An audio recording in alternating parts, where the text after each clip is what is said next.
Olá, bom dia. Aqui é a Caroline do Satisfeita na Graça. Nós estamos realizando a leitura do livro Amor e Respeito, de Emerson Edderichs, da editora Mundo Cristão. Nós estamos no áudio de número 23. A autoridade. Aprecie o desejo dele de servir e liderar. Era um momento de perguntas e respostas em uma de nossas conferências sobre amor e respeito. E o assunto era a autoridade do marido no lar. Uma jovem e ansiosa esposa disse: "Quero que ele seja o cabeça, quero que ele seja o líder, só quero ter certeza de que suas decisões estejam de acordo com aquilo que eu quero." A sala inteira riu, tanto homens quanto mulheres. Talvez muitos homens presentes ali soubessem exatamente do que ela estava falando. A moça ficou vermelha como um pimentão. Seu comentário foi feito com total inocência. Ela não estava sendo beligerante ou maliciosa, nem tentando exigir seus direitos. Estava simplesmente sendo honesta. Eu mesmo precisei rir um pouco. Seu inocente comentário me fez lembrar de uma história, que optei por não contar naquele momento para poupá-la de maior constrangimento. 2 jovens casaram-se e decidiram que ele tomaria todas as grandes decisões e ela tomaria as pequenas decisões. Depois de 20 anos, ele percebeu que ainda não havia surgido nenhuma grande decisão a ser tomada. Quem é o chefe da casa? Na cultura dominada pelo feminismo de hoje, a pergunta "quem é o chefe?" pode ser uma fonte de brincadeira ou de conflito. Muitos homens têm se acovardado diante da argumentação feminista de que homens e mulheres são totalmente iguais e o marido não possui mais autoridade do que sua esposa. Contudo, para o casal cristão, a pergunta é: o que a Bíblia ensina sobre quem tem autoridade no lar? Veremos no capítulo 21 que Paulo esboça a hierarquia bíblica do lar. O homem é o cabeça e a esposa deve estar sujeita a ele, conforme Efésios 5, 22 e 23. O marido bem-intencionado não tenta usar a posição de cabeça como um tipo de arma para aterrorizar a esposa e os filhos. Ele age de maneira responsável e amorosa para ser o líder que Deus pede que ele seja. Todavia, a questão de liderança e de autoridade masculina é um tema bastante delicado. A jovem mulher que disse que seu marido deveria ser o cabeça e poderia tomar as decisões, contanto que elas estivessem de acordo com a posição dela, não está sozinha. Muitas esposas sentem-se da mesma maneira. De fato, muitas esposas diriam que são melhores em tomar decisões do que seus maridos, e muitas vezes o são. Elas possuem um julgamento melhor do que eles em muitas questões, estando também presas à necessidade de deixar que ele seja o chefe. Uma esposa que cuida do próprio negócio e admite ter uma personalidade forte tem dificuldades quanto a submeter-se ao marido, que não é uma pessoa exatamente animada. Ela percebe que a questão é realmente entre mim e Deus, e que se pudesse confiar no Senhor, tudo seria mais pacífico. Por que é tão difícil colocar isso em prática? Ela entende o princípio, ela crê no princípio, mas não consegue cumprir. As Escrituras ensinam a submissão mútua. Muitas esposas cristãs ficam perturbadas diante de assuntos como liderança e autoridade. Quando escreve frases como as presentes em Efésios 5, 22 e 23, Paulo parece ser claramente sexista, sobretudo para as mulheres que têm maridos dominadores. A situação não melhora em nada quando ele adiciona o que está escrito em 1 Timóteo 2,12.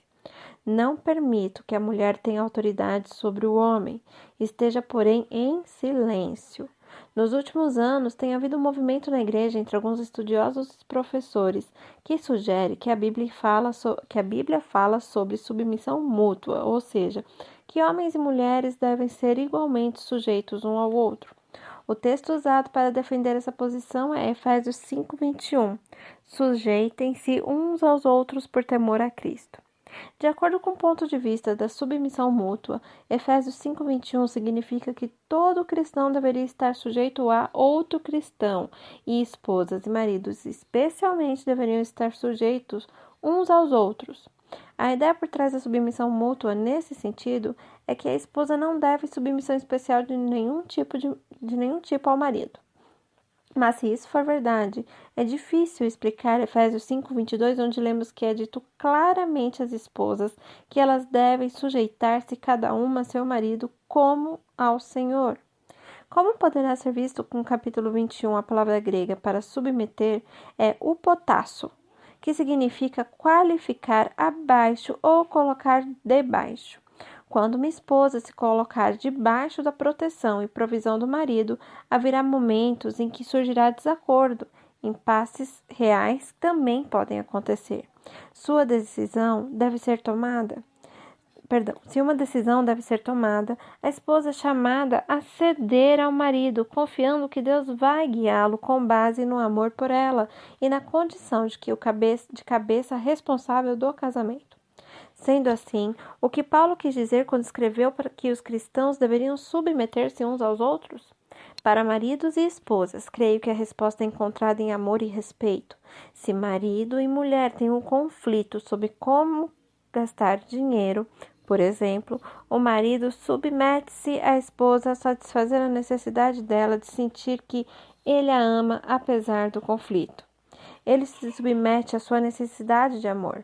Efésios 5:21-25. Por outro lado, a esposa submete-se ao marido durante o conflito ao satisfazer a necessidade do marido de sentir que ela o respeita apesar da questão não resolvida. Ela se submete à necessidade que ele tem de respeito, conforme Efésios 5:21, 22 e 23. Perceba que tanto Paulo quanto Pedro começaram sua discussão sobre o casamento falando de submissão, mas ambos terminam a discussão falando de respeito. As referências são Efésios 5:22 e 1 Pedro 3:1, Efésios 5:33 e 1 Pedro 3:7. Em suma, se marido e mulher se aproximarem um do outro com a conexão entre amor e respeito em mente, tudo ficará bem no casamento, mesmo que uma decisão pareça estar num impasse. Os maridos são chamados a bater o martelo. Obviamente, alguém pode dizer, tudo bem, Emerson, suponha que tanto o amor quanto o respeito estejam presentes. Ele quer amá-la e ela quer respeitá-lo. Por qual lado vai a decisão? Quem deve bater o martelo? Creio que na maioria dos casos em que tanto o amor quanto o respeito estão presentes, os casais resolvem o conflito.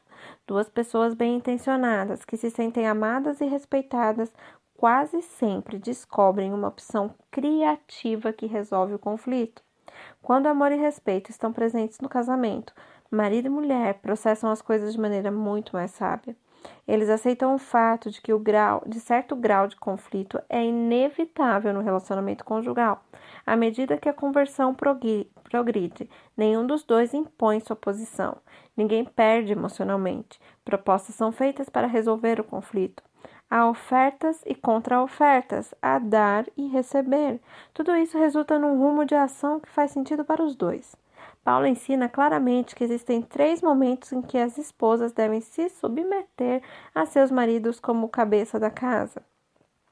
Será que isso significa que uma esposa deve submeter-se mesmo diante de alguma coisa ilegal, errada ou maligna? Deveria ela aceitar o fato de ser espancada por seu marido ou permitir que ele bata em seus filhos? Deveria submeter-se aos planos dele de fazer alguma coisa desonesta ou antiética? É evidentemente que a clara resposta bíblica é não, porque isso seria absurdo.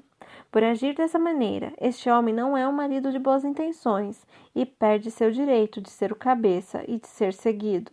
A submissão de uma esposa a Deus assume precedência sobre a submissão a seu marido. Ela não deve pecar contra Cristo para que possa submeter-se a seu marido. Leia a história de Ananias e Safira em Atos 5, de 1 a 11. Infelizmente, deixe-me adicionar, pode ser necessário que a esposa seja fisicamente separada de seu marido, 1 Coríntios 7:11, ou que se divorcie dele por adultério, conforme Mateus 19:9. Como já vimos aqui, há muitas coisas que o marido e a esposa podem fazer para se submeter mutuamente um ao outro por meio do amor e do respeito.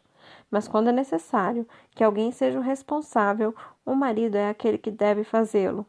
Como uma esposa deve agir se discordar muitíssimo do marido sobre determinado assunto?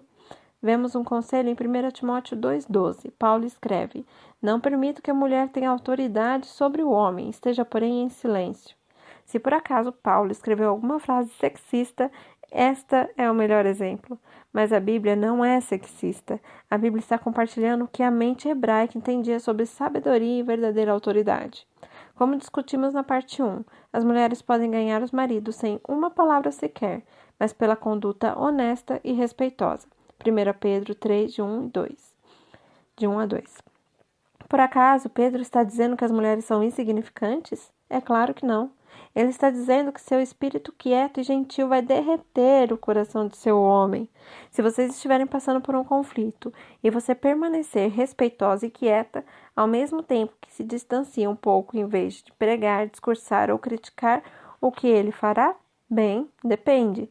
Se você tiver o tipo certo de quietude, respeitosa e digna, não mal-humorada e amarga, ele vai se aproximar de você. Ele vai querer confortá-la e cuidar de você.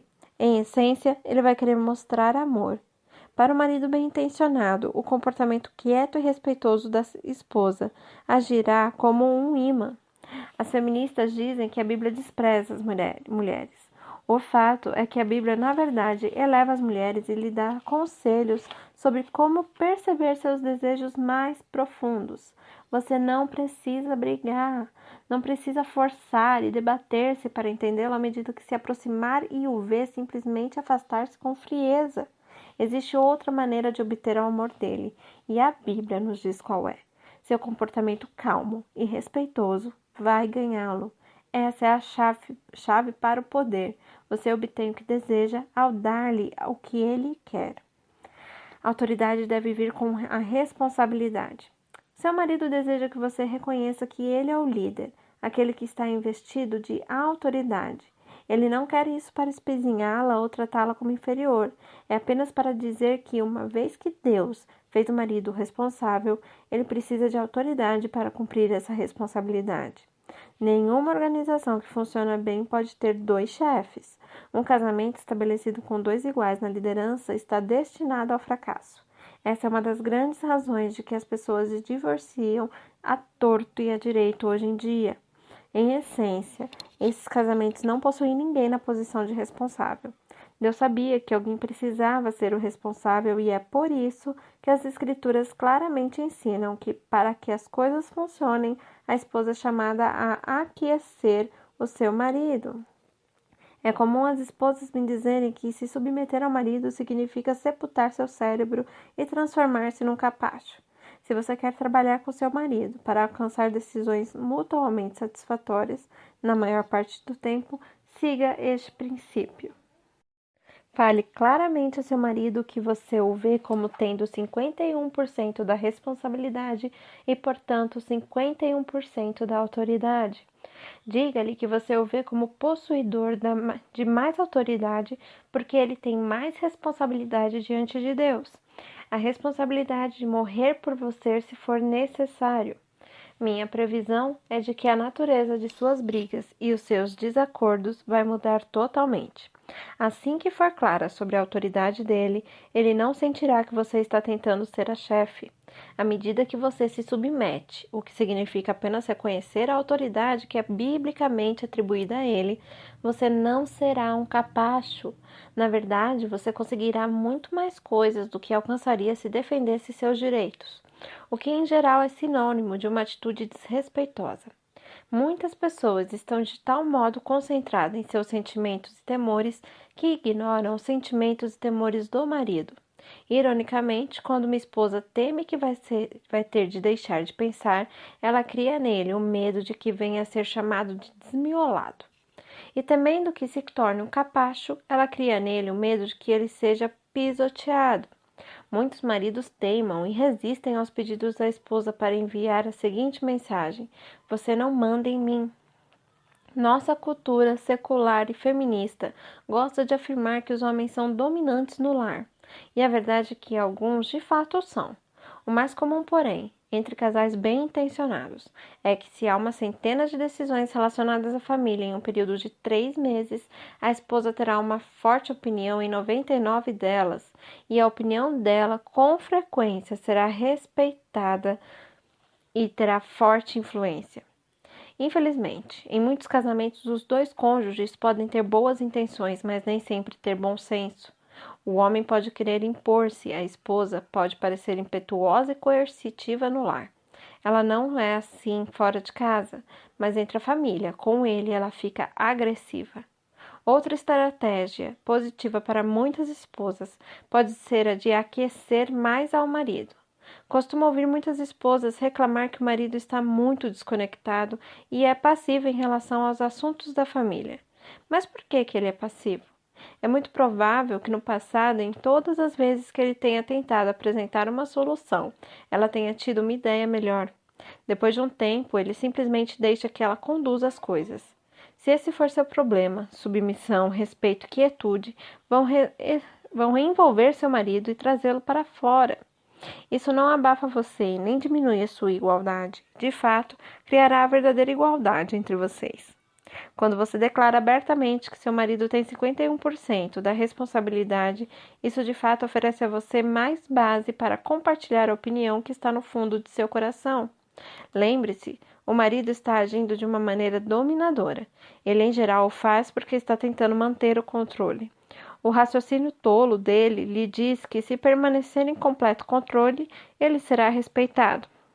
Ironicamente, se receber de sua esposa o respeito pelo qual está procurando, ele vai dar um passo para trás e será menos controlador. Confie em mim, Deus sabe o que te está revelando. Se você ainda não fez essa declaração, avalie os 51% da responsabilidade dele.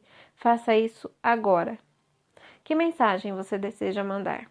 É fato que se submeter ao marido nem sempre é fácil, especialmente se você sente que ele não merece o seu respeito.